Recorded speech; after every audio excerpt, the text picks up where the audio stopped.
Selamat pagi, selamat siang, dan selamat malam. Perkenalkan, nama saya Iwan Ferolai Simatupang dari Teknologi Pendidikan Angkatan 2020, kelas 2A, Universitas Pendidikan Indonesia. Hari ini saya akan mempresentasikan hasil penelitian saya yang berjudul Peran Video Animasi dalam Meningkatkan Kualitas Bimbingan dan Konseling di Sekolah Dasar. Nah, lalu apa yang menjadi latar belakang saya melakukan penelitian ini? Pertama, banyak siswa SD yang jarang menggunakan layanan bimbingan dan konseling. Nah, seperti yang kita tahu, sekolah dasar adalah jenjang paling dasar pada pendidikan formal di Indonesia. Nah, sekolah dasar ini fungsinya untuk untuk masa anak-anak mengenal pendidikan, lalu mendapat teman baru, mengalami pengalaman baru, dan banyak lainnya. Lalu di jenjang sekolah dasar juga akan dipelajari hal-hal dasar akademik sebagai fondasi untuk kedepannya nanti. Nah, beberapa sekolah juga ada yang memberikan ilmu komputer pada siswa mereka dan juga ada yang memberikan layanan bimbingan dan konseling. Tapi kebanyakan masih banyak siswa SD yang jarang menggunakan layanan bimbingan dan konseling. Padahal bimbingan dan konseling itu memiliki manfaat yang banyak untuk siswa SD. Nah, biasanya mereka enggan untuk menggunakan layanan ini karena mereka menganggap bimbingan dan konseling itu hanya untuk menasehati anak-anak yang nakal dan juga dan memiliki kesan yang membosankan sehingga mereka tidak tertarik untuk menggunakan layanan ini. Padahal bimbingan ini sangat diperlukan karena anak SD pun memiliki masalah seperti anak-anak dari jenjang sekolah lainnya. Tapi anak SD cenderung takut untuk menceritakan masalah tersebut kepada gurunya. Lalu alasan yang kedua, karena merosotnya budi pekerti para siswa SD. Nah, sekolah ini merupakan rumah kedua juga bagi siswa setelah keluarganya. Pembentukan karakter siswa juga dipengaruhi oleh sekolahnya, bukan hanya keluarganya saja. Nah, jika lingkungan sekolahnya dan keluarganya itu buruk, siswa juga cenderung akan memiliki kepribadian yang buruk. Nah, jika hal ini terus dibiarkan, akan berdampak pada perkembangan siswa, sehingga merosotnya budi pekerti mereka. Lalu, perilaku seperti bullying, tawuran, dan lainnya itu akan semakin marak dilakukan oleh siswa. Bahkan, menurut Badan Narkotika Nasional pada tahun 2007, terdapat 18.000 lebih pengguna narkoba ada pada tingkatan sekolah dasar. Nah, tentunya ini menjadi hal yang buruk dan harus menjadi masalah yang harus segera diselesaikan. Nah, salah satu caranya itu meningkatkan kualitas bimbingan dan konseling dengan menggunakan media kreatif. Di sini saya menyarankan menggunakan video animasi untuk memfasilitasi layanan bimbingan dan konseling agar dapat meningkatkan keinginan siswa untuk mengunjungi ruangan bimbingan dan konseling dan menceritakan masalah yang dialaminya kepada pembimbingnya. Lalu metode penelitian saya gunakan yaitu adalah studi literatur. Referensi didapat dari buku, jurnal, artikel laporan penelitian, proceeding, dan situs-situs online di internet, sehingga terkoleksilah referensi yang relevan dengan rumusan masalah. Metode yang digunakan untuk menganalisis literatur adalah deskripsi literatur. Nah, lalu apa itu bimbingan dan konseling?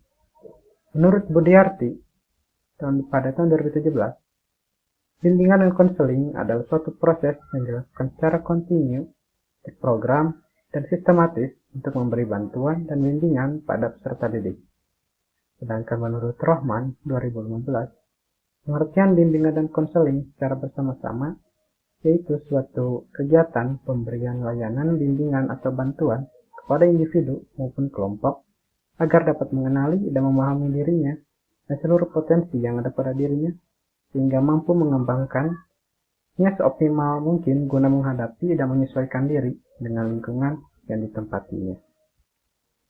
Nah, jadi dari kedua pengertian di atas dapat disimpulkan bahwa bimbingan dan konseling adalah suatu proses untuk membina perkembangan siswa yang dilakukan secara terprogram dan sistematis untuk membantu mengurangi hambatan-hambatan yang mengganggu keberhasilan hidup siswa.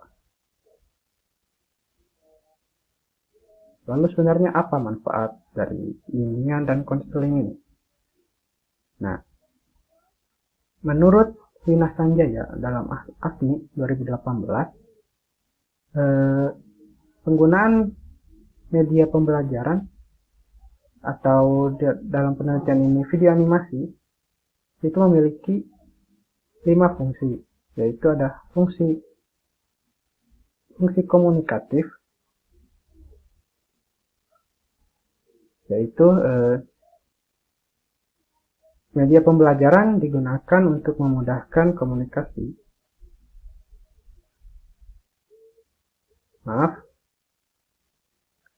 Menurut Evi pada tahun 2020, bimbingan dan konseling memiliki berbagai manfaat, diantaranya siswa dapat memahami dirinya sendiri. Lalu, siswa dapat belajar membuat keputusan. Lalu, siswa dapat memahami potensi atau kemampuan yang dimilikinya. Dan keempat, siswa mengetahui cara mengembangkan potensinya. Dan yang kelima, siswa dapat bertanggung jawab atas setiap keputusan yang diambilnya. Nah, lalu sebenarnya apa bahaya dari kurangnya bimbingan dan konseling bagi siswa sekolah dasar? Nah, sekolah dasar sebagai tempat untuk membuat fondasi pengetahuan bagi anak-anak tidak semata-mata aman dari gangguan fisik dan psikologis pada siswa.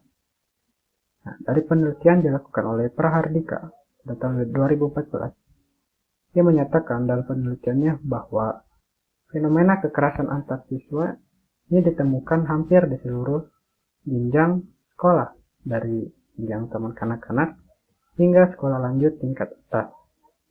Namun kesadaran sekolah untuk menanggulangi hal tersebut masih rendah. Hal ini sangat ironis tentunya karena sekolah yang seharusnya menjadi tempat yang aman dan nyaman untuk belajar harus dinodai dengan penyimpangan seperti fenomena kekerasan. Ya, hal lain yang lebih ironis adalah kekerasan yang seharusnya semakin lama semakin berkurang, justru saat ini semakin bertambah saja. Nah, lalu bahaya yang kedua adalah dapat mencerumuskan anak-anak ke dalam narkoba. Nah, menurut penelitian dilakukan Rahayu, bahwa kurangnya pendidikan moral dan keagamaan serta pergaulan teman sebaya yang negatif dapat menjerumuskan anak-anak ke dalam narkoba, minuman keras, dan zat adiktif lainnya karena mereka tidak mengerti akan bahayanya. Lalu penelitiannya juga menyebutkan fakta bahwa pada siswa SMP Negeri 2 Ngoro dilakukanlah wawancara dan hasilnya bahwa 70% siswa Negeri 2 Ngoro kurang memahami tentang bahaya narkoba dan hampir 20% siswa laki-laki sudah pernah merokok. Hal ini tentu saja ironis karena di usia mereka yang kecil masih dibilang muda sudah kecanduan hal tersebut.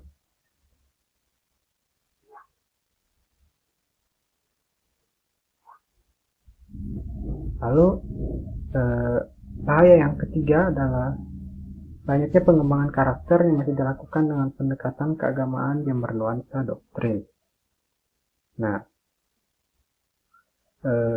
pendidikan karakter yang dilakukan sekarang ini banyak yang mulai meninggalkan Pancasila dan tercabut dari akar budaya bangsa, di mana rujukan normatif malah didominasi oleh agama dan tujuan pendidikan nasional.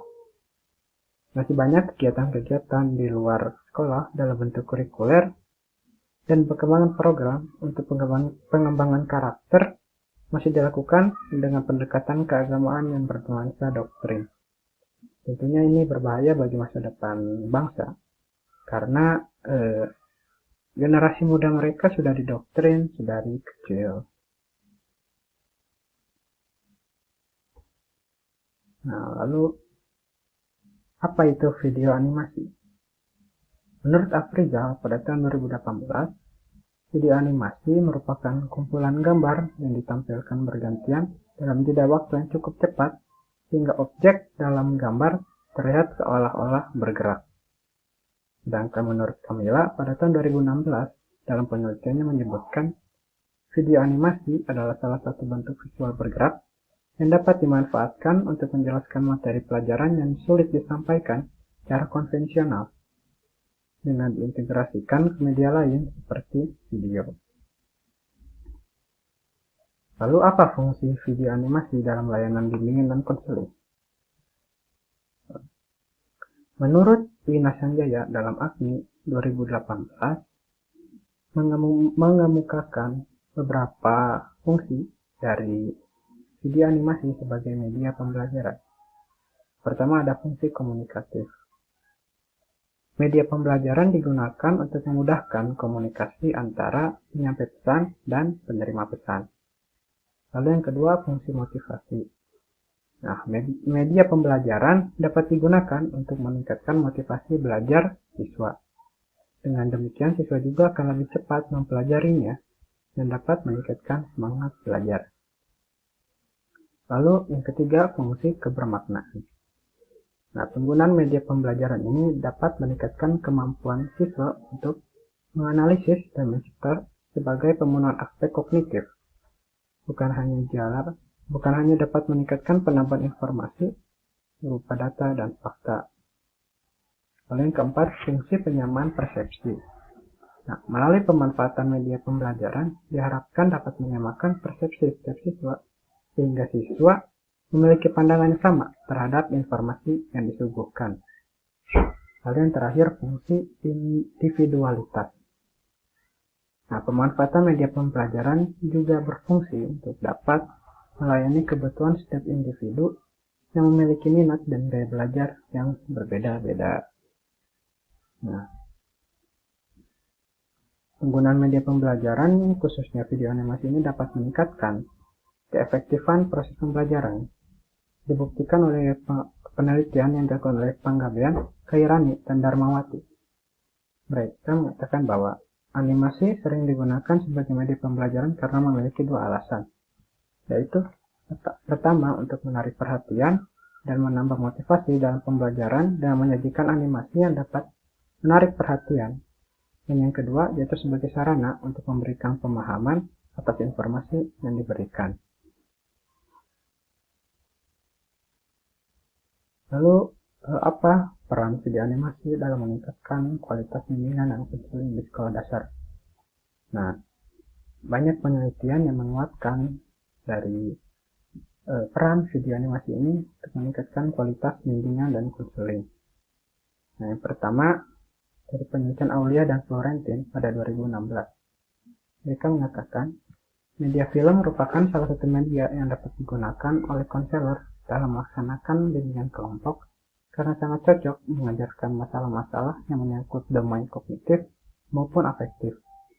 Dari segi kognitif, konseling mendapat inspirasi apa yang harus dilakukan.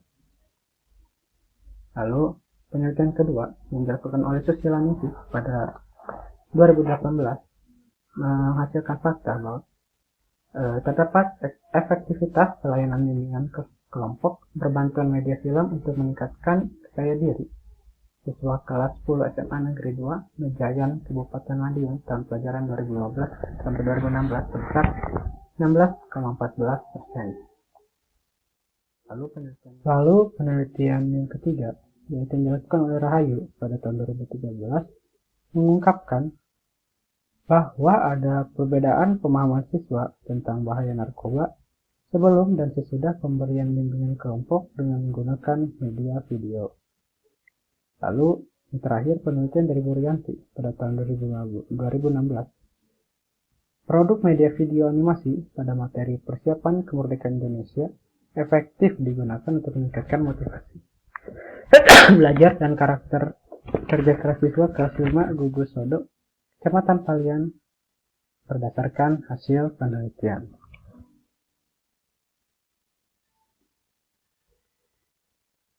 Nah, dari berbagai informasi yang sudah kita dapatkan dari berbagai penelitian yang sudah direferensi, dapat disimpulkan bahwa dalam bimbingan dan konseling, kenyamanan konseling itu sangat penting karena dapat mempengaruhi komunikasi yang berlangsung. Nah, bagaimana cara untuk meningkatkan kualitasnya? Yaitu menggunakan bantuan media kreatif. Nah, banyak jenis media yang dapat digunakan, salah satunya adalah video animasi. Video animasi yang dapat menggunakan banyak gambar dan dapat digerakkan dan dipindahkan secara cepat sehingga menghasilkan efek seolah-olah bergerak. Nah, penggunaan media kreatif ini dalam bimbingan dan konseling dapat meningkatkan kualitas layanannya. Oleh karena itu, peneliti menyarankan agar konselor dapat membuat layanan bimbingan konseling yang diintegrasikan dengan media kreatif untuk membantu konseli menyelesaikan masalahnya. Hal ini akan bermanfaat untuk membuat layanan bimbingan dan konseling lebih bermakna bagi konseli dan dapat merubah tingkah laku konseli. Ya, sekian hasil dari penelitian saya. Mohon maaf kalau ada kesalahan kata. Sekian dan terima kasih.